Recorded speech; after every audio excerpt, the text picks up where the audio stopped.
바닥에 처박았네요. 갑작스러운 공격에 상간녀는 별다른 방어조차 하지 못하고 비명만 지르기 바빴어요. 당신 뭐야? 저리 안 가? 나 임산부라고. 애 떨어지면 책임질 거야? 뻔뻔하게 어디 남의 남편 훔쳐다 씨 도둑질을 해? 그래, 어디 오늘 너 죽고 나 죽어보자. 전 상간녀를 마구잡이로 때리기 시작했어요. 다른 직원들이 뜯어 말리지 않았으면 그 여자를 그 자리에서 죽일 수도 있었을 것 같아요. 직원들의 만류에 정신을 차린 저는 시어머니 환부부터 확인했어요. 다행히 한 김 식어있던 국밥이라 크게 다치신 건 아니더라고요. 급한 대로 얼음으로 확인을 시킨 뒤 연고를 발라주는데 왈칵 눈물이 나더군요. 어머님 왜 그러셨어요? 보통 년이 아닌데 왜 괜히 건드리셨어요? 똥이 무서워서 피하나요? 더러워서 피하지? 너 이미 다 알고 있었구나. 영철이 그 자식 바람 피는 거. 네, 저도 며칠 전에 알게 됐어요. 그래서 그렇게 알았던 거구나. 가엾은 것. 늘 바위처럼 강해 보이던 시어머니가 제 앞에서 처음으로 눈물을 쏟으셨어요. 저를 끌어안고는 가엾은 것 하면서 대성통곡을 하셨죠. 알고 보니 돌아가신 시아버지도 계집질로 시어머니 속을 꽤나 썩인 모양이더라고요. 그 인간은 살아있을 적에도 왼수 같은 짓만 하더니 죽어서도 똑같구나. 지 아들한테 물려줄 게 없어서 계집질하는 유전자를. 아이고, 다 내 잘못이다. 저런 놈하고 널 결혼시키는 게 아니었는데. 그게 왜 어머님 잘못이에요. 전 괜찮아요. 진짜예요. 전 애써 시어머니를 향해 웃어 보였어요. 그러자 시어머니는 그 모습이 또 안쓰러웠는지 끌어안고 가엾은 것 하면서 펑펑 우셨네요. 그 사이 상간녀는 전화로 남편에게 하소연을 했던가 봐요. 남편이 한달음에 가게로 달려왔더군요. 그리고 아수라장이 된 안을 둘러보다 재빨리 상간녀에게 가는 게 아니겠어요. 자기 엄마랑 마누라가 서로 울며 부둥켜 안고 있는데 살필 생각은 않고 상간녀에게 가다니. 인간의 탈을 쓰고 어쩜 그럴 수가 있는지 소름이 끼치더군요. 더 충격적인 일은 거기서 끝이 아니었어요. 상간녀에게 자초지종을 설명들은 남편은 글쎄 저희에게 다가와 마구 화를 내지 않겠어요. 엄마, 이 사람 지금 임신한 거 몰라? 아직 초기라 조금만 놀라도 유산할 수 있는데 이게 뭐하는 짓이야? 당신도 그래. 뭐 당신이 깡패야? 말로 하면 될 것이지 왜 사람을 때려? 상간녀 역성을 드는 남편을 보고 있자니 정말 기가 막히고 코가 막히더군요. 배신감에 부르르 떨며 아무 말도 못하고 있자니 시어머니가 갑자기 벌떡 일어났어요. 그리고는 식당 청소할 때 쓰는 빗자루를 들고 남편을 향해 마구잡이로 휘둘렀죠. 이놈의 자식이 뭐가 어쩌고 저째? 어디 결혼한 놈이 다른 여자랑 붙어먹고 당당하게 큰 소리야? 너 같은 놈 낳고 먹은 미역국이 아깝다. 당장 썩 꺼져! 오늘부터 넌 내 자식놈 아니니까 꺼지라고! 아이씨! 엄마! 정말 이럴 거야? 내가 일부러 그런 게 아니잖아. 그럼 어떡해? 이미 애는 생겼는데. 생긴 애를 지우라고 할 순 없잖아. 이게 뚫린 입이라고? 썩 꺼져! 난 너 같은 놈 오늘부터 아들로 생각 안 할 테니까. 이 가게도 내 전 재산도 전부 우리 며느리한테 물려주고 죽을 거다. 엄마! 아무리 그래도 농담이 너무 지나친 거 아니야? 엄마가 경이 옛날부터 예뻐한 건 아는데 아무리 그래도 이건 아니지. 엄마 아들은 나라고. 쟨 피 한 방울 안 섞인 며느리고. 막말로 내가 쟤랑 이혼하고 나면 엄마랑 쟤는 아무 사이도 아니야. 재산 얘기가 나오자 남편의 눈도 희번득해졌어요. 그럴만도 했죠. 시어머니 가게며 재산이 자기는 평생 가도 못 모을 만큼 어마어마했으니까요. 남편 뒤에 숨어있던 상간녀도 얼굴이 하얗게 질리더군요. 오빠, 어머님이 진짜 저 여자한테 전 재산 다 물려주면 어떡해? 그럼 우리 애기는? 당장 집이며 산후조리원이며 돈 들어갈 곳도 많은데. 걱정하지 마. 엄마가 지금은 너무 화가 나서 저러시는 거니까 오늘은 이만 돌아가자. 남편은 상간녀를 달래며 가게 밖으로 나갔어요. 그리고 내일 다시 오겠다고 하더군요. 실제로 남편은 다음날 가게 오픈 시간에 딱 맞춰서 찾아왔어요. 그리고 시어머니 눈치를 살살 보면서 가게 일을 거들었죠. 정작 가게 일을 배우라 할 땐 코빼기도 안 보이더니 막상 시어머니가 재산 얘기를 꺼내자 애가 다른 모양이더라고요. 하지만 시어머니는 완강했어요. 사전에 제게 어떻게 하고 싶냐고 의사를 물어봐 주셨는데요. 남편이 끔찍했지만 이혼만은 하고 싶지 않았어요. 이혼해봤자 그 연놈들만 좋은 일 시켜주는 거 아닌가요? 무엇보다 남편과 갈라서고 나면 시어머니와도 아무 사이가 아니게 되는 게 겁이 났죠. 물론 시어머니에겐 이런 말씀 드리지 못했지만요. 시어머니는 혹시나 제가 홀로 서게 할 자신이 없어 그러는 줄 알고 경제적인 지원까지 약속하시더군요. 이혼하면 기댈 곳 없다 생각해 참고 살 필요 없다. 며느리로 들이기 전부터 넌 내 딸이나 다름없는 애였어. 혹시라도 그놈하고 이혼하고 혼자 살겠다고 하면 내 위자료로 돈은 달라는 대로 주마. 그러니 이제부터라도 너 하고 싶은 거 하면서 자유롭게 살아도 돼. 시어머니가 그렇게 말씀해 주시니 눈물이 핑 돌더라고요. 그래서 시어머니 손을 꼭 잡고 말했죠. 말씀만으로도 너무 감사해요, 어머님. 근데 이혼만큼은 하고 싶지 않아요. 바보 같다 욕하셔도 좋은데 그이가 그 상간녀랑 둘이 잘 먹고 잘 사는 꼴은 못 볼 것 같아요. 그래, 네 뜻이 그렇다면 알겠다. 그 뒤로 시어머니는 남편에게 그 상간녀와 헤어지라고 단단히 엄포를 놨어요.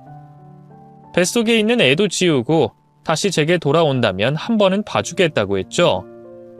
하지만 상간녀에게 푹 빠진 남편은 시어머니의 제안을 받아들이지 못했어요. 그렇다고 집안 재산을 포기할 수도 없었는지 어떻게든 시어머니 마음을 돌리려고 매일같이 가게에 출근 도장을 찍었죠. 저는 마치 없는 사람인 양 투명인간처럼 대했고 말이죠. 믿었던 남편에게 그런 취급을 받으니 참 속상하고 자괴감이 들더군요. 그땐 정말 꿈에도 몰랐네요. 남편이 정신을 못 차리고 흉악한 간계를 꾸미고 있을 줄은 말이죠. 그날도 평소처럼 출근한 남편과 대면대면하게 일하고 있을 때였어요. 한창 손님 몰리는 시간이 지나고 나니 좀 한가해져서 그제야 시어머니와 늦은 점심을 먹었죠. 남편은 보통 나가서 혼자 먹고 왔는데요. 그날따라 유독 일찍 돌아왔더군요. 손에는 커피까지 들고 말이죠. 고생한다며 직원들에게 한 잔씩 돌리고 이게 웬걸 제게도 한 잔 주더라고요. 당신도 목마르지? 한 잔 마셔. 바람 핀다는 걸 들킨 후로 아예 저를 나몰라라 하던 남편이 갑자기 그렇게 나오니 얼떨떨하더군요. 그래서 저도 모르게 남편이 내미는 커피를 받아들었죠. 한 모금 마셨는데 어찌나 시원하던지 단번에 다 들이키고 싶더라고요. 그런데 그쯤 제가 불면증으로 고생하고 있었거든요. 수면제를 아무리 먹어도 밤에 도통 잠을 자지 못했죠. 아마 심리적인 문제가 컸을 거예요. 어쨌든 문득 그 생각이 나서 커피를 더는 마시지 못하겠더라고요. 그래도 안 마시면 괜히 남편이 사람 성의 무시한다고 한 소리 할 것 같아 몰래 개수대에 부어버렸죠. 그리고 저녁 장사를 준비할 때까지 직원 휴게실 옆에 딸린 작은 방에서 쉬고 있었어요. 여긴 시어머니와 저 그리고 남편만 쓰는 공간이었죠. 직원들이 사장 식구들하고 같이 쉬면 불편할 거라며 시어머니가 따로 만들어주신 공간이었어요. 잠시 후 시어머니도 들어와 제 옆에 자리를 잡더군요. 평소 휴식 시간에도 주방 홀에서 TV를 보시던 분이었는데 그날따라 유독 피곤해 하시더라고요. 낮잠 주무시게요, 어머님? 아유, 그래. 오늘따라 이상하게 졸리네. 방금 영철이 그놈이 준 커피도 한 잔 마셨는데 아무래도 효과가 없나 봐. 그럼 억지로 참지 마시고 좀 주무세요, 어머님. 제가 알람 맞춰놨다가 깨워드릴게요. 아유, 그래, 고맙다. 시어머니는 눕자마자 바로 코까지 골며 깊이 잠드셨어요. 저도 잠은 안 오지만 일단 눈은 감아보자 하고 그 옆에 나란히 누워 있었는데요. 갑자기 문 열리는 소리가 나더라고요. 슬쩍 실눈을 뜨고 보니 남편이었죠. 괜히 아는 체 하고 싶지 않아 그냥 계속 자는 척 했네요. 그런데 남편 하는 짓이 왠지 모르게 이상했어요. 마치 도둑놈처럼 살금살금 숨죽이고 다가오더니 저와 시어머니 눈앞에서 휘휘 손까지 저어 보이는 게 아니겠어요? 진짜 자는지 확인하는 것처럼 말이죠. 그리고는 손에 들고 있던 가방을 열어 한참을 부스럭대더군요. 도대체 뭘 하려는 건가 너무 찜찜했네요. 잠시 후 남편은 시어머니 옆에 자리를 잡고 앉았어요. 그리고는 시어머니 옷소매를 걷어 올리더니 손에 든 무언가로 시어머니 팔을 쿡 찌르더군요. 뭔가 했더니 주사기였죠. 미안해, 엄마. 근데 엄마가 다 자초한 짓이야. 하늘에 가서 아버지랑 잘 지내. 나 너무 원망하지 말고. 그 얘기를 듣는데 등 뒤로 소름이 쫙 끼치더라고요. 뭔가 일이 잘못 돌아가고 있다 싶었죠. 그대로 벌떡 일어나 남편에게 달려들려고 했는데 아무래도 제가 여자다 보니까 힘으로 덤비면 밀릴 것 같더라고요. 고민을 하다가 하고 잠에서 깨는 척 몸을 뒤척였네요. 다행히 남편은 화들짝 놀라며 얼른 주사기를 빼고 몸을 납작 엎드리더군요. 전 그대로 일어나 아무것도 못 본 채 했어요. 그리고는 억지 아픔을 하면서 왜 이렇게 자도 피곤하냐? 커피나 한 잔 더 마셔야겠다. 하면서 밖으로 나왔죠. 등 뒤에서 남편의 숨죽인 시선이 느껴져 심장이 미친 듯이 쿵쾅대더라고요. 금방이라도 남편이 달려들어 제 목을 짓누를 것 같았죠. 다행히 남편은 제가 나갈 때까지 아무 짓도 하지 않았어요. 주방 홀로 나간 저는 바로 112에 신고부터 했네요. 남편이 시어머니한테 이상한 약물을 주사한 것 같다고 당장 와달라고 했죠. 그리고 밖으로 달려나가 평소 친하게 지내던 상가 철물점 사장님을 찾아갔어요. 평소 힘 꽤나 쓰는 걸로 유명한 분이었죠. 사장님, 큰일 났어요. 제발 저희 어머님 좀 살려주세요. 전 어리둥절해하는 철물점 사장님을 억지로 잡아 끌었어요. 사장님도 뭔가 큰일이 났다고 여겼는지 잔말 않고 따라 나와 주더군요. 전 함께 달려가면서 조금 전 있었던 일을 설명했죠. 아니, 아무리 그래도 자기 엄마인데 뭔가 이상한 짓을 했으려고. 사장님은 설마 하면서도 전속력으로 저와 같이 가게로 달려가 줬어요. 그리고 휴게실 옆에 딸린 방문을 벌컥 열었죠. 그때까지도 시어머니에게 이상한 약물을 주입하고 있던 남편이 깜짝 놀라 엉덩방아를 찢더군요. 아니, 당신이 어떻게... 조금 전에 자다 깬 건 다 연기였구나. 그래, 이 망할 자식아. 너 대체 어머님한테 무슨 짓 하는 거야? 전 바로 시어머니에게 다가갔어요. 그러자 남편이 저를 막아서고 붙잡으려 하더군요. 하지만 같이 따라 나온 사장님이 그런 남편을 저지해줬죠. 그 사이 전 시어머니를 마구 흔들어 깨웠네요. 어머님, 정신 좀 차려보세요. 네? 그러나 시어머니는 죽은 듯 미동이 없었어요. 덜컥 겁이 난 저는 바로 전화를 걸어 119를 불렀죠. 그 사이에 경찰들이 도착했는지 밖에서 마구 저를 찾더군요. 뜻대로 일이 안 풀렸다는 걸 깨달은 남편은 갑자기 도망치려고 했어요. 이거 좀 놔요. 내가 뭘 어쨌다고 그래. 놓으라니까. 죄 없는 사람 이렇게 붙잡아 두고 있어도 되는 거야? 내가 가만히 있을 것 같아? 싹 다 무고죄로 콩밥 먹일 거야. 아, 이 사람은 왜 이래? 아니, 죄가 없는데 왜 도망치려고 하냐고? 어찌나 온 힘을 다해 몸부림치는지 힘 좋은 철물점 사장님 혼자 맡기엔 역부족이었죠. 다행히 그 사이 문을 열고 들어온 경찰들이 우르르 달려가 남편을 붙잡았네요. 전 얼른 경찰들에게 남편이 들고 있던 가방부터 살펴보라고 했어요. 가방이 있는 주사기로 저희 어머님을 찔렀어요. 그 뒤로 어머님이 정신을 못 차린다고요. 제 말에 경찰은 바로 남편의 가방부터 뒤졌어요. 아니나 다를까 그 안에선 주사기와 투명한 약병 몇 개가 우르르 쏟아지더군요. 누가 봐도 심상치 않았죠. 결국 경찰은 남편에게 무서운 표정으로 죄송하지만 함께 서까지 동행 좀 해주셔야겠습니다 하고 말했죠. 남편은 그러자 더욱 미친 사람처럼 날뛰기 시작했어요. 아니 내가 왜요? 내가 뭘 어쨌다고?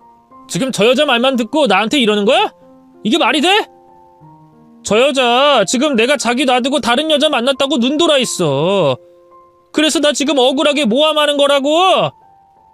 아, 내가 뭘 어쨌다고 이래? 알겠으니까 일단 말씀은 서에 가서 하시죠. 아, 이거 놔! 이거 안 놔? 시민한테 막 이렇게 함부로 해도 돼? 다 같이 진짜 콩밥 먹여봐? 어? 내가 경찰이라고 참아줄 줄 알아?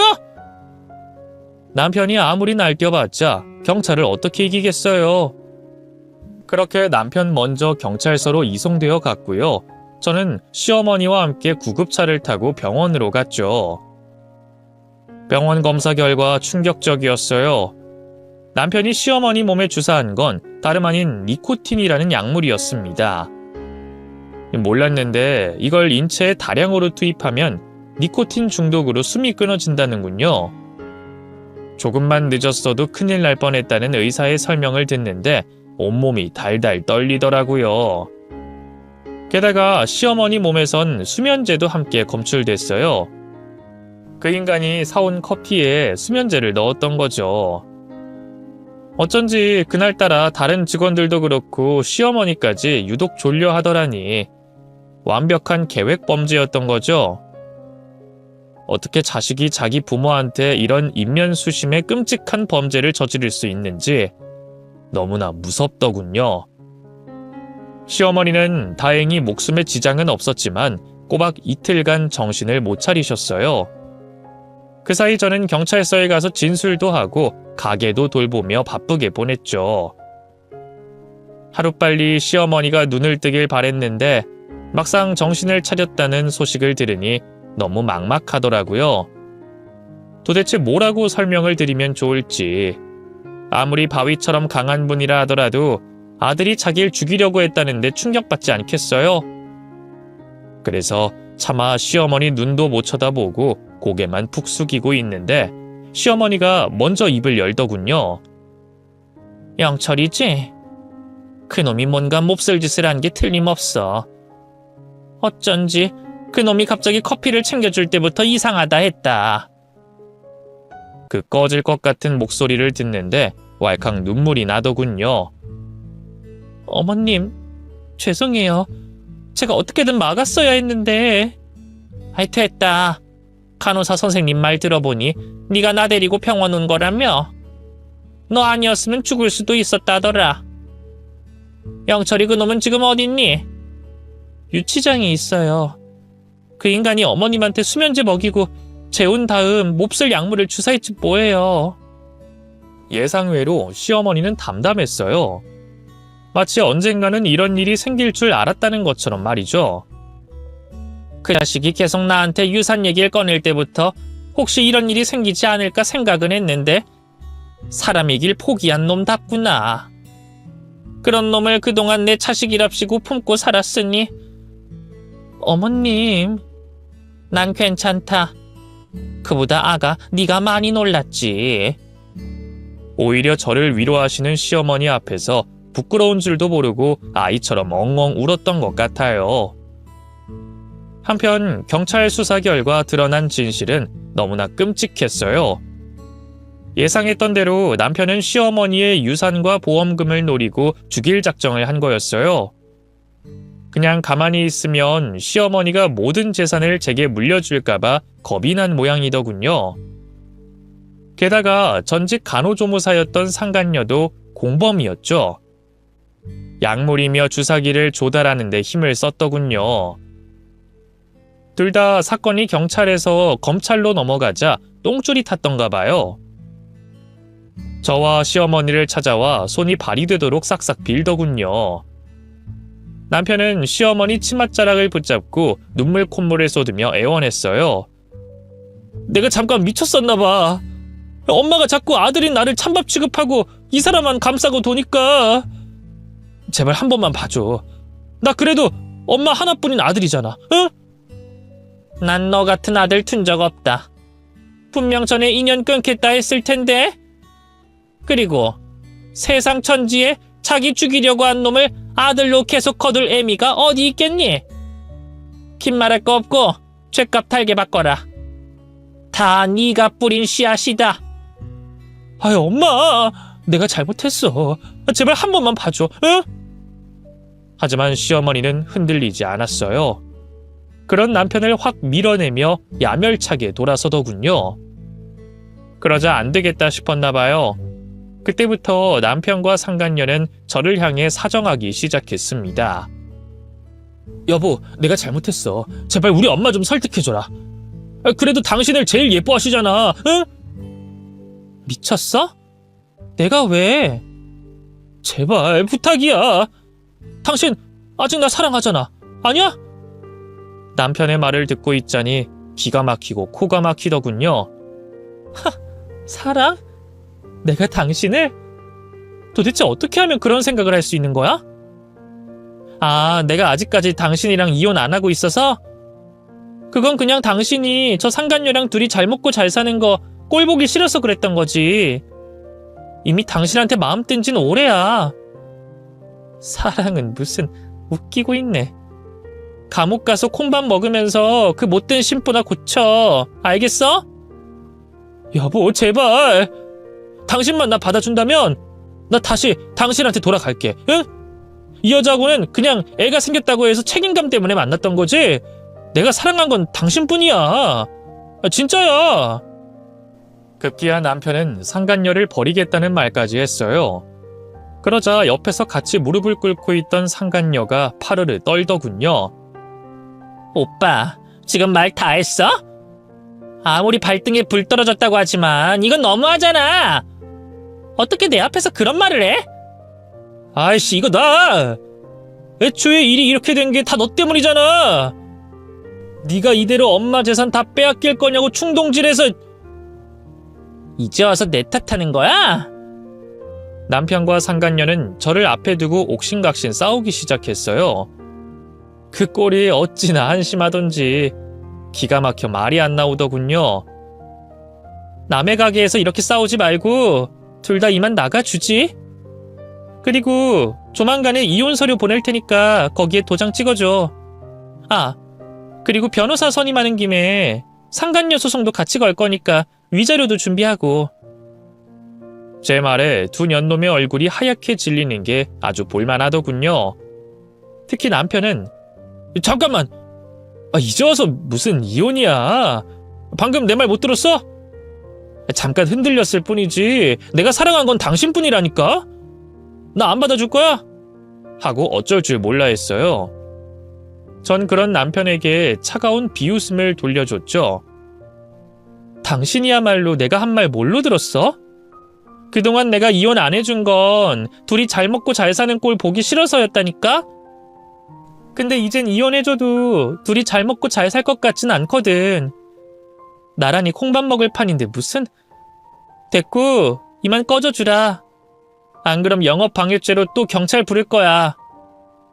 여보, 제발. 내가 잘못했어. 내가 어떻게 해야 당신 마음이 풀어질까? 어? 남편은 끈질기게 제게 애원했어요. 상간녀도 제발 상간녀 소송만은 하지 말아달라며 싹싹 빌더군요. 결국 또 한 번 경찰을 부르고 나서야 두 년놈을 치울 수 있었답니다. 두 사람은 결국 살인미수죄로 감옥에 들어갔어요.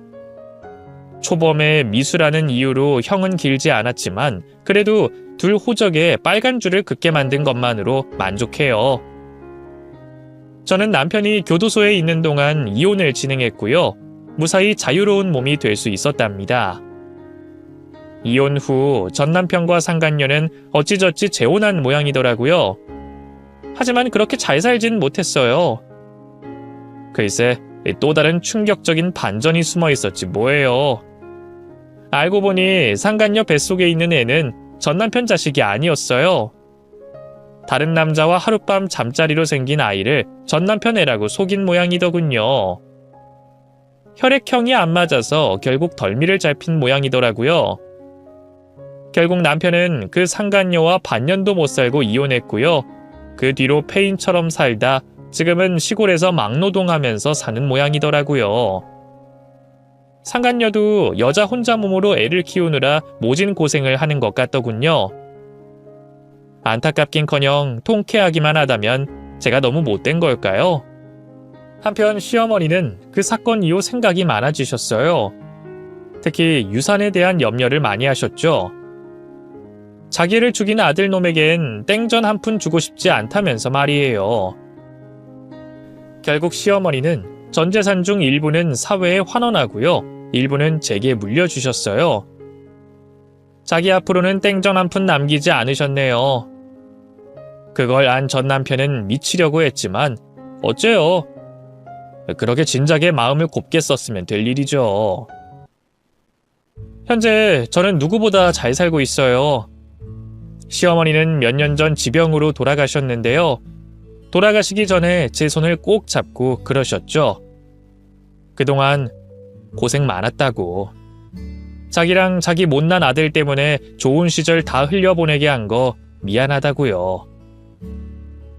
어머님, 그게 무슨 말씀이세요? 제 인생의 좋은 시절은 다 어머님이 만들어주신걸요. 돌아가신 친정 엄마보다 새어머니보다 어머님이 저한텐 진짜 엄마 같았어요. 나도 네가 마침 내 딸 같았다. 처음 우리 만났을 때 기억하니? 직원 구한다고 벽보를 보고 네가 식당 안으로 들어왔지. 이제 막 20살 됐다고 하는데 손이랑 목소리가 어찌나 떨리던지 갈 곳 없는 어린애라는 걸 단박에 알겠더구나.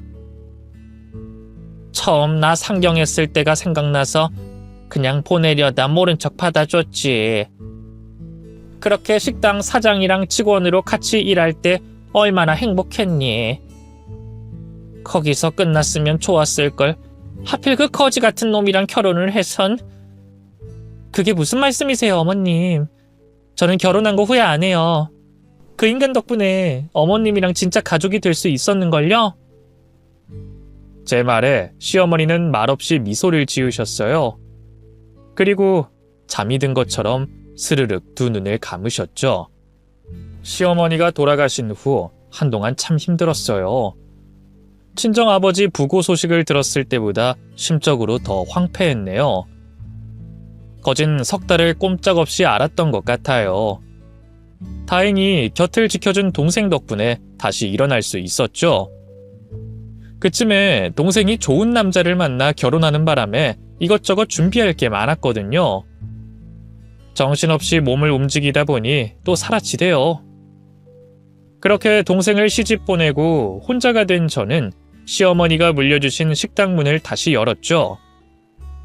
시어머니가 살아생전 얼마나 아끼던 곳인지 아니까 차마 끝까지 외면할 수가 없더라고요. 그래도 그간 가게에 제 젊음을 다 바쳤던 게 마냥 헛짓거리는 아니었던 모양이에요. 어깨너머로 배운 시어머니의 음식 솜씨를 재현하는 게 그렇게 어렵진 않았어요. 맛이 변했다고 매출이 떨어질까 걱정했는데 오히려 전보다 더 많은 분들이 식당을 찾아줬죠. 시어머니가 하늘에서 저를 살펴주신 덕분일까요?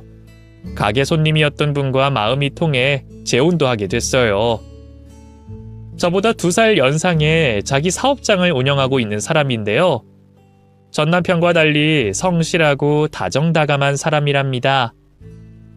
저와 마찬가지로 한번 결혼에 실패한 아픔이 있는데 그래서일까 서로 통하는 것도 많죠. 좀 늦은 감이 있지만 아이를 가지려는 노력도 하고 있어요. 병원에선 가능성이 있다고, 요즘은 워낙 늦게 낳는 추세라 어려울 것도 없다며 용기를 주더군요. 부디 올해 안에는 좋은 소식이 있길 바라고 있어요. 긴 얘기 들어주셔서 감사합니다.